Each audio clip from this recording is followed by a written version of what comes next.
विद्यार्थी मित्रांनो, लोकसत्ता यशस्वी भवमध्ये आपलं हार्दिक स्वागत। मित्रांनो, मागील भागात आपण वर्ग समीकरणे या प्रकरणाचा पाठ्यांश अभ्यासला। आता आपण या पाठ्यांशावर आधारित अधिक उदाहरणे पाहूया। मित्रांनो, इथे एक उदाहरण दिलं आहे पहा। एका वर्ग समीकरणाच्या दोन मुळांमधील फरक 3 व त्यांच्या घनामधील फरक 189 असेल तर ते वर्ग समीकरण तयार करा किंवा वर्ग समीकरण काढा। मित्रांनो, वर्ग समीकरणाची मुळे आपल्याला माहित नाहीत। अशा वेळेला आपण असं म्हणूया, समजा या वर्ग समीकरणाची मुळे अल्फा व बीटा आहेत। उदाहरणात दिलेल्या अटीनुसार अल्फा वजा बीटा बरोबर 3 व त्यांच्या घनामधील फरक 189 आहे, म्हणून अल्फा घन वजा बीटा घन बरोबर 189। आता आपल्याला हे सूत्र माहित आहे, अल्फा घन वजा बीटा घन बरोबर अल्फा वजा बीटा घन अधिक 3 अल्फा बीटा गुणिले अल्फा वजा बीटा। या सूत्रामध्ये या दिलेल्या किमती आपण ठेवूया, म्हणून आपल्याला पुढची पायरी अशी मिळेल, 189 बरोबर 3 चा घन अधिक 3 अल्फा बीटा गुणिले 3। हे जर तुम्ही समीकरण सोडवलं तर तुम्हाला अल्फा बीटा बरोबर 18 ही किंमत मिळेल। आता अल्फा अधिक बीटा वर्ग बरोबर अल्फा वजा बीटा वर्ग अधिक 4 अल्फा बीटा। या विस्तार सूत्रामध्ये आपण किमती ठेवूया। अल्फा वजा बीटाची किंमत आहे 3 चा वर्ग गुणिले 4 गुणिले 18। हे जर सोडवलं तर तुम्हाला अल्फा अधिक बीटाचा वर्ग बरोबर 81 आणि म्हणून अल्फा अधिक बीटा बरोबर अधिक वजा 9। पुन्हा इथे एक मुद्दा लक्षात घ्या की 81 ला पुन्हा 2 वर्गमूळ आहेत, धन किंवा ऋण 9। आपल्याला जर वर्ग समीकरण मिळवायचं असेल तर अल्फा अधिक बीटा आणि अल्फा बीटा या दोन किमती मिळवल्याच पाहिजेत, त्याशिवाय आपल्याला वर्ग समीकरण तयार करता येणार नाही। मग आपण त्या किमती मिळवलेल्या आहेत, अल्फा बीटा बरोबर 18 आणि अल्फा अधिक बीटा बरोबर अधिक वजा 9। मग आपल्याला वर्ग समीकरण कोणत्या सूत्राने मिळणार आहे? हे सूत्र आपण पूर्वी पाहिलेलं आहे, x वर्ग वजा अल्फा अधिक बीटा गुणिले x अधिक अल्फा बीटा बरोबर 0। इथे आपण अल्फा अधिक बीटाची किंमत एकदा घेतलेली आहे 9 आणि दुसऱ्या समीकरणात घेतलेली आहे ऋण 9 आणि अल्फा बीटाची किंमत मात्र एकच आहे, ती दोन्ही ठिकाणी 18 आहे। अशा प्रकारे आपल्याला दोन वर्ग समीकरणे इथे मिळालेली आहेत, x वर्ग वजा 9x अधिक 18 बरोबर 0 किंवा x वर्ग अधिक 9x अधिक 18 बरोबर 0। आता आपण दुसरं उदाहरण पाहूया। जर समीकरण kx वर्ग वजा 5x अधिक 2 बरोबर 0 चे एक मूळ दुसऱ्या मूळाच्या 4 पट असेल तर k ची किंमत काढा। बघा, आपल्याला दिलेलं समीकरण इथे लिहिलेलं आहे। या समीकरणाची x वर्ग अधिक bx अधिक c बरोबर 0 शी तुलना करून या समीकरणाशी जर तुलना केली तर a बरोबर k, b बरोबर ऋण 5 आणि c बरोबर 2 अशा आपल्याला किमती मिळतील। मग समजा अल्फा व बीटा ही या वर्ग समीकरणाची मुळे आहेत, परंतु समीकरणामध्ये अट दिलेली आहे की एक मूळ हे दुसऱ्या मूळाच्या 4 पट आहे, म्हणून आपण इथे म्हणतोय अल्फा बरोबर 4 बीटा। अल्फा अधिक बीटा बरोबर आपलं सूत्र काय आहे? ऋण b छेद a। इथे b ची किंमत आहे ऋण 5, म्हणून ऋण 5 छेद k बरोबर 5 छेद k। इथे आपण अल्फाच्या जागी 4 बीटा ही किंमत ठेवलेली आहे, त्यामुळे 4 बीटा अधिक बीटा बरोबर 5 छेद k, म्हणून 5 बीटा बरोबर 5 छेद k, म्हणून बीटा बरोबर आपल्याला इथे किंमत मिळाली आहे 1 छेद k। बीटाची किंमत मिळाल्यानंतर आपल्याकडे दुसरं सूत्र आहे अल्फा बीटा। अल्फा बीटा बरोबर c छेद a। बघा, इथे c ची किंमत किती आहे? 2, a ची किंमत किती आहे? k, म्हणून अल्फा बीटाची किंमत मिळाली 2 छेद k। पण आपण इथे अल्फाची किंमत म्हणतोय 4 बीटा, म्हणून अल्फाच्या जागी 4 बीटा ठेवले. 4 बीटा गुणिले बीटा बरोबर 2/k. हे जर सोडवलं तर तुम्हाला k ची किंमत मिळेल 2. अशा प्रकारे आपल्याला k ची किंमत मिळालेली आहे. आता पुढचं उदाहरण पाहूया. 6m वर्ग अधिक 2/m वर्ग बरोबर 7. या समीकरणाच्या दोन्ही बाजूस आपण m वर्गने गुणलो. m वर्गने गुणल्यामुळे तुम्हाला इथे समीकरण असं मिळेल 6m चा चौथा घात वजा 7m वर्ग अधिक 2 बरोबर 0. आता मित्रांनो, आपण वर्ग समीकरणे पाहत आहोत. वर्ग समीकरणामध्ये जास्तीत जास्त घातांक किंवा मोठ्यात मोठा घातांक हा 2 असतो, परंतु या समीकरणामध्ये मोठ्यात मोठा घातांक आहे 4. मग याला वर्ग समीकरण म्हणता येईल का? तर नाही. अशा वेळेला या समीकरणाचे आपण वर्ग समीकरणात रूपांतर करू शकतो. हे रूपांतर करण्यासाठी आपण m वर्ग बरोबर a ही किंमत ठेवूया. त्यामुळे हे समीकरण होईल 6a वर्ग वजा 7a अधिक 2 बरोबर 0.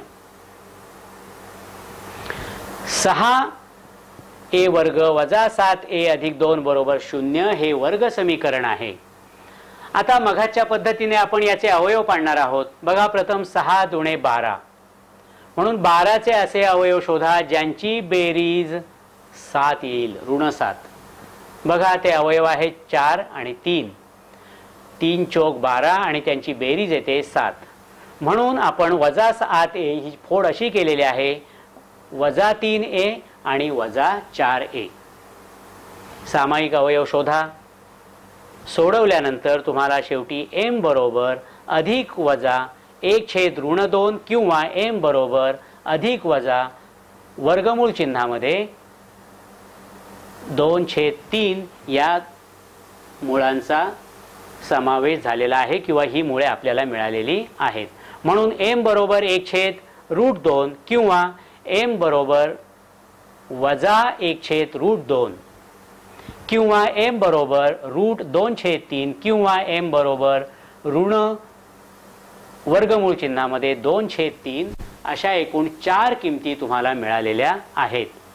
अशा प्रकारे काही वर्ग समीकरणे ही रूपांतरित करून मिळवता येतात. आता हे दुसरं उदाहरण पहा.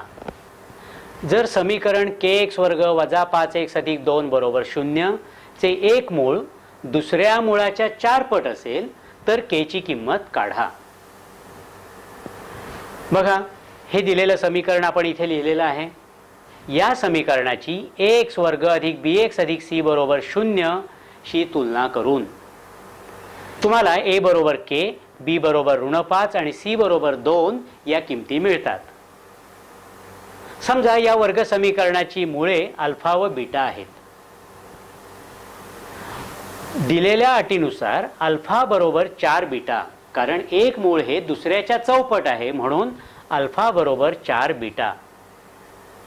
परंतु अल्फा अधिक बीटा बरोबर वजा b/a बरोबर इथे वजा b ची किंमत आहे ऋण 5, म्हणून ऋण कंसात ऋण 5/k म्हणजेच 5/k. इथे अल्फाच्या जागी आपण आता 4 बीटा ही किंमत ठेवणार आहोत. म्हणून 4 बीटा अधिक बीटा बरोबर 5/k, म्हणून 5 बीटा बरोबर 5/k. यावरून आपल्याला बीटाची किंमत मिळेल 1/k. आता आपण अल्फा बीटाची किंमत काढूया. अल्फा बीटा बरोबर c/a. इथे c ची किंमत आहे 2 आणि a ची किंमत आहे k.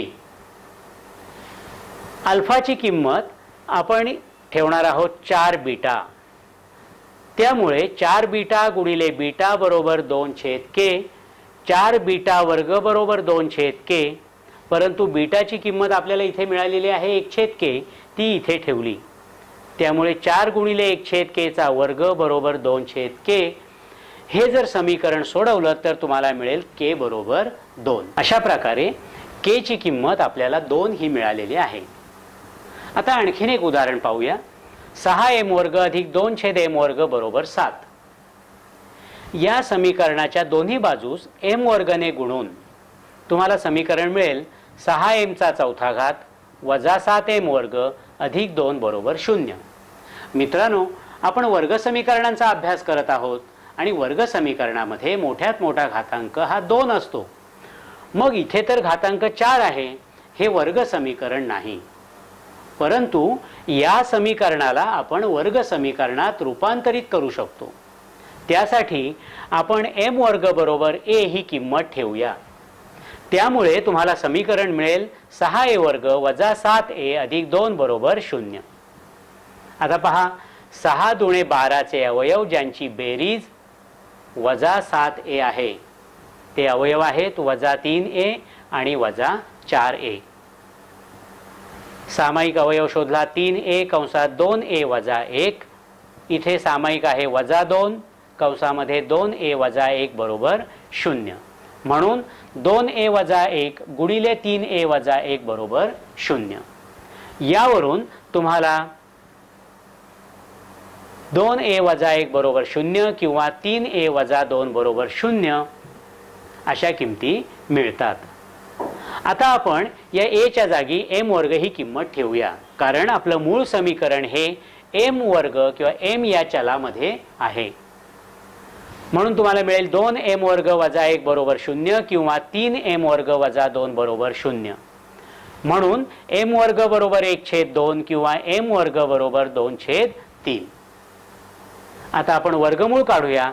m बरोबर अधिक वजा 1/√2 किंवा m बरोबर अधिक वजा √2/3।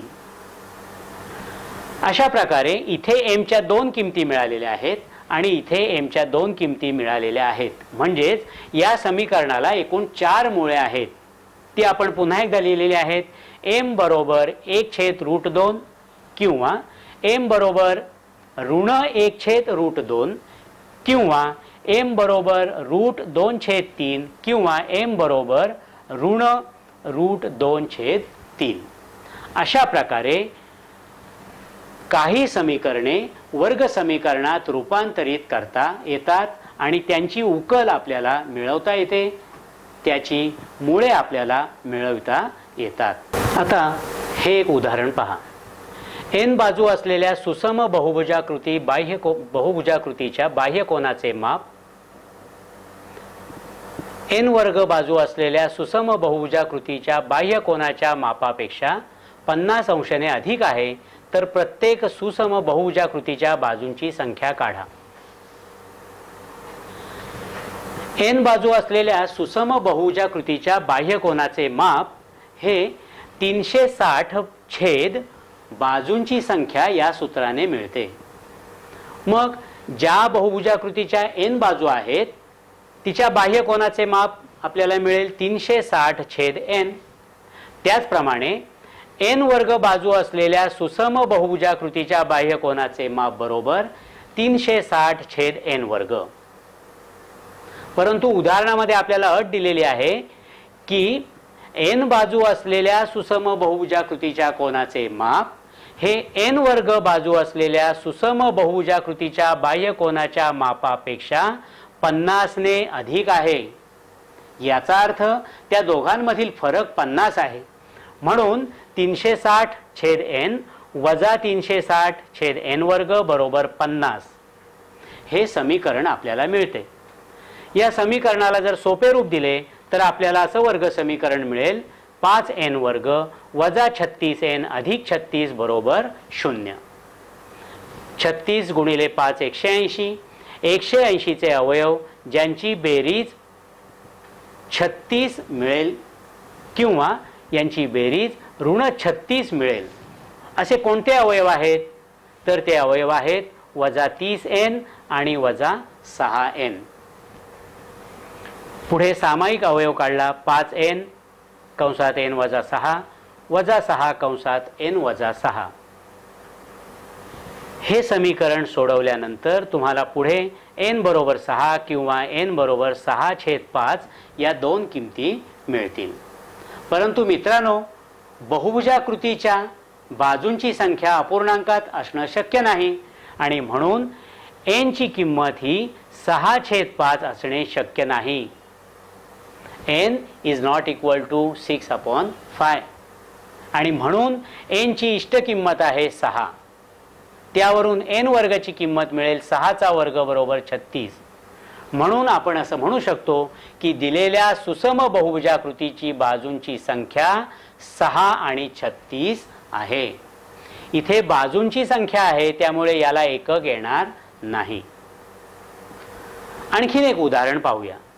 एक माणूस सायकलने वाऱ्याच्या दिशेने 60 किलोमीटर प्रवास करतो व पुन्हा प्रवास आरंभ केलेल्या स्थानावर 8 तासात परत येतो. जर वाऱ्याचा वेग ताशी 10 किलोमीटर असेल तर सायकलचा ताशी वेग काढा. आता पहा, आपण असं म्हणूया की समजा संथ हवेतील सायकलचा ताशी वेग x किलोमीटर आहे. जेव्हा माणूस वाऱ्याच्या दिशेने जाईल तेव्हा त्याचा ताशी वेग हा वाऱ्याचा वेग आणि सायकलचा वेग यांच्या बेरजे एवढा असेल आणि म्हणून वाऱ्याच्या दिशेने जाताना सायकलचा ताशी वेग हा x अधिक 10 किलोमीटर असेल. जेव्हा माणूस वाऱ्याच्या विरुद्ध दिशेने जाईल त्यावेळेस सायकलचा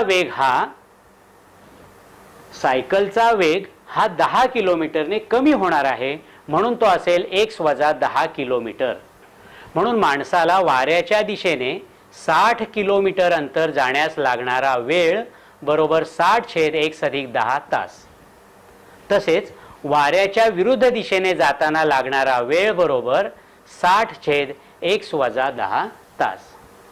परंतु उदाहरणामध्ये आपल्याला अशी अट दिलेली आहे की जाऊन येण्यासाठी लागणारा वेळ हा एकूण 8 तास आहे.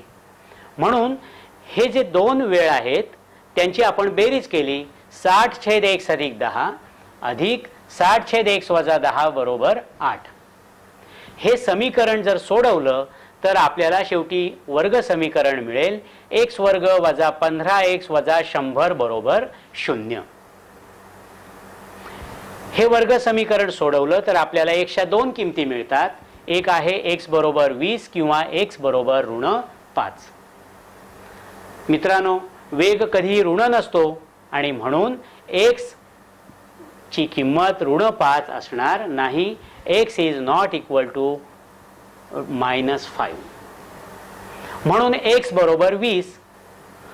परंतु उत्तरपत्रिकेत उत्तर लिहित असताना सायकलचा ताशी वेग 20 किलोमीटर आहे हे शब्दात लिहिणं आवश्यक आहे. त्याच्यासाठी स्वतंत्र गुण असतो. हे जर विधान तुम्ही लिहिलं नाही तर तुमचा गुण कमी होण्याची शक्यता आहे. मित्रांनो, या भागामध्ये आपण वर्ग समीकरणांवर आधारित विविध उदाहरणांचा अभ्यास केला. लोकसत्ता यशस्वी भवमध्ये आणखीन उदाहरणे तुम्हाला दिलेली आहेत. त्यांचा तुम्ही सविस्तर अभ्यास करा.